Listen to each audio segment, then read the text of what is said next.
Oke lah everyone, welcome to Analysis dan update lagi seputar koin kripto. Dan di video kali ini kita bakalan bahas salah satu meme coin yang kalian juga banyak request lewat kolom komen pada beberapa postingan video saya sebelumnya.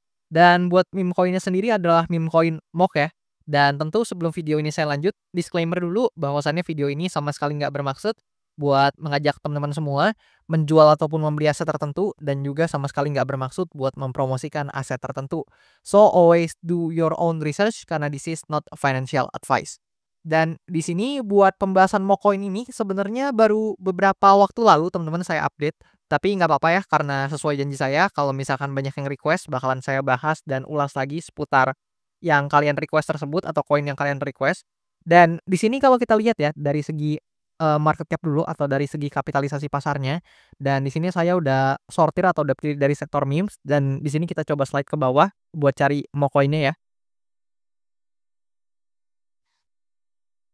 Nah, di sini di nomor 230 atau ranking 230 ini ada Mocoin ya. Jadi per video ini saya record, Mocoin ini berada di posisi atau urutan ke-230 dari segi kapitalisasi pasarnya. Dan ini kita udah sortir atau saya udah sortir dari sektor memes.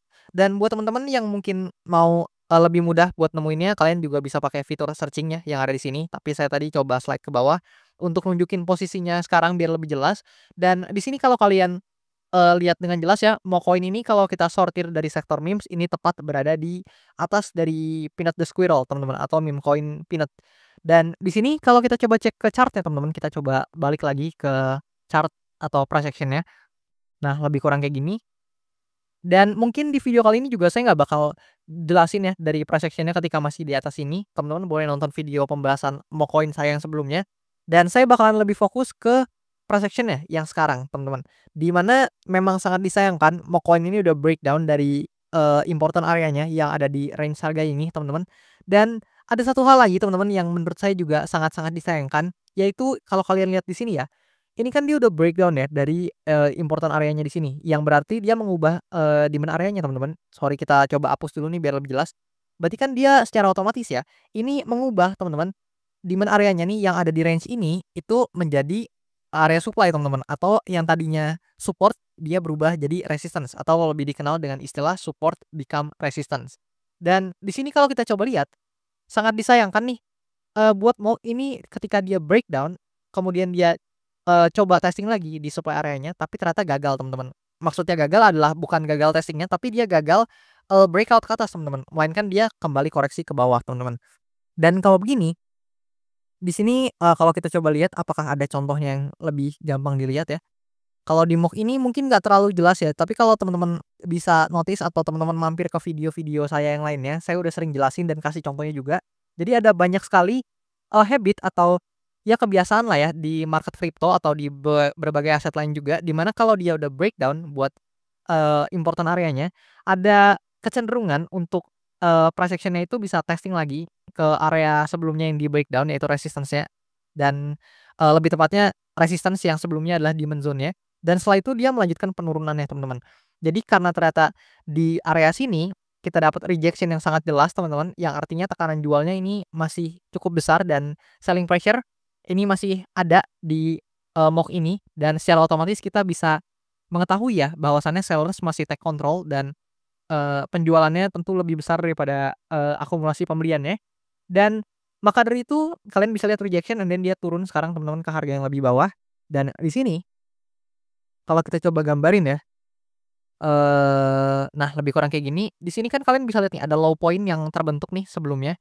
Nah, if untuk low point ini di sweep atau di breakdown, teman-teman, ini adalah kemungkinan pertama ya atau probability pertama di mana kalau misalkan ternyata, eee, low point atau titik low yang di sini di breakdown ke bawah, teman-teman, maka ya otomatis mau koin ini bakalan ngebentuk another all time low, teman-teman, dan another lower low juga tentunya dia bakal create all time low baru dan dia akan coba nih buat testing ke level-level harga selanjutnya, yang mana kalau potensi pertama ini, teman-teman, di mana, saya biasa buat probability ya, di mana probability pertama adalah dia memang kayak gini, teman-teman. Jadi dia, akan koreksi lagi ke level harga yang lebih bawah dan I think ini juga adalah salah satu probability yang chance terjadinya cukup besar atau potensi terjadinya cukup besar, tapi tentunya tetap do your own research ya, karena saya bisa aja salah. Di mana di sini kalau kita gunakan Fibonacci dari level bawah sini ke atas, teman-teman, lebih kurang kayak gini.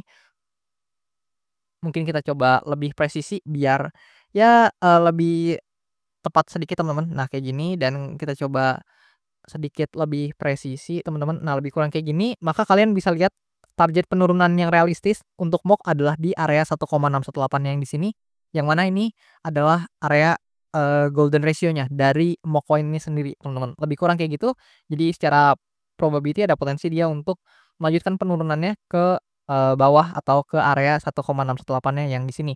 Tapi sekali lagi itu baru potensi dan baru kemungkinan, sangat mungkin bisa salah teman-teman. Makanya teman-teman juga harus due diligence dan analisa mandiri ya.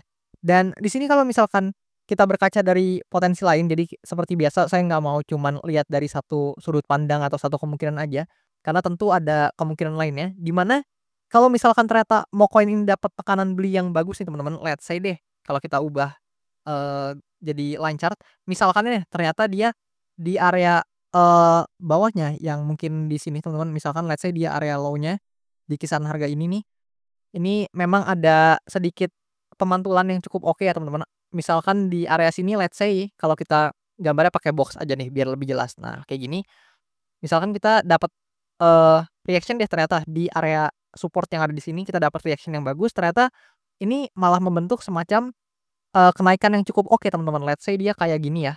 Nah let's say dia, kayak gini teman-teman, dia turun tapi ternyata dia bisa mengalami kenaikan lagi teman-teman dan coba testing lagi di area supply-nya, dan I think kalau seperti itu yang terjadi mungkin itu sedikit oke ya buat mau koin karena itu menandakan bahwasannya area support-nya yang di sini itu bisa attract banyak buyers dan bisa attract quote on quote demand-nya lah ya. Jadi ada orang yang menganggap memang, harga di demand area ini udah cukup murah sehingga, para pelaku pasar tersebut melakukan akumulasi gitu.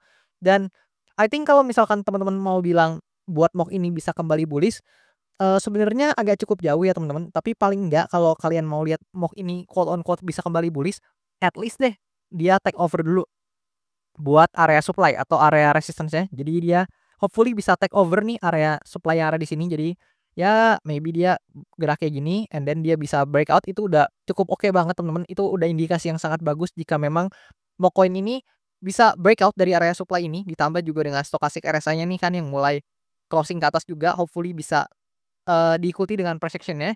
Dan if dia bisa breakout dari supply area tersebut, maka probability atau posibilitas pertama yang tadi saya uraikan atau saya jabarkan itu akan menjadi invalid dan ada potensi buat MOK ini melanjutkan kenaikannya ke level-level harga yang lebih tinggi lagi gitu.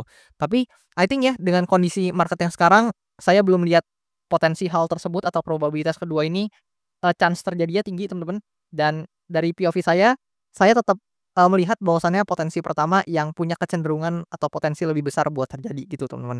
Tapi sekali lagi teman-teman juga wajib do your own research karena market itu dinamis dan kita nggak ada yang tahu nih detailnya akan seperti apa. Dan di sini kalau kita coba pindah datanya ya ke bagian sini teman-teman. Nah, di sini kalau kita lihat buy analytic memang ya, paling enggak nih teman-teman di bulan April ini paling enggak mau koin ini dibukanya masih positif lah ya, nggak kayak beberapa meme coin lain yang langsung merah teman-teman. Jadi di kuartal 2 ini, masih dibuka dengan positif buat, mau koin ini secara return. Tapi karena ini masih awal-awal, mari kita lihat ke depannya bakalan kayak gimana. Dan coba nih teman-teman komen, terutama buat kalian yang mungkin holder MOK-nya KuCoin ya. Saya nggak tahu apakah kalian salah satunya ada yang masih hold dari MOK coin ini atau justru kalian bukan orang yang hold meme coin dan sebagainya. Tapi apapun itu coba tulis pendapat kalian seputar MOK coin ini, gimana menurut kalian? Apakah di kuartal 2 ini menarik atau justru menurut kalian kuartal 2 ini nggak akan jadi eranya meme coin nih, melainkan bakalan jadi ya quote on quote mungkin altcoin tertentu yang bakalan dapat liquidity-nya dan lain-lain. Kalian boleh kasih pendapat kalian di kolom komen di bawah. Dan oke, buat teman-teman jangan lupa juga saya ingetin buat kalian yang mau request analisa koin, feel free buat request aja di kolom komen di bawah. Dan seperti biasa kalau banyak yang tertarik bakalan saya usahakan buat bahas cepatnya. Dan that's all buat video kali ini. Thank you banget buat teman-teman semua yang udah nonton sampai habis dan sampai jumpa di video-video selanjutnya.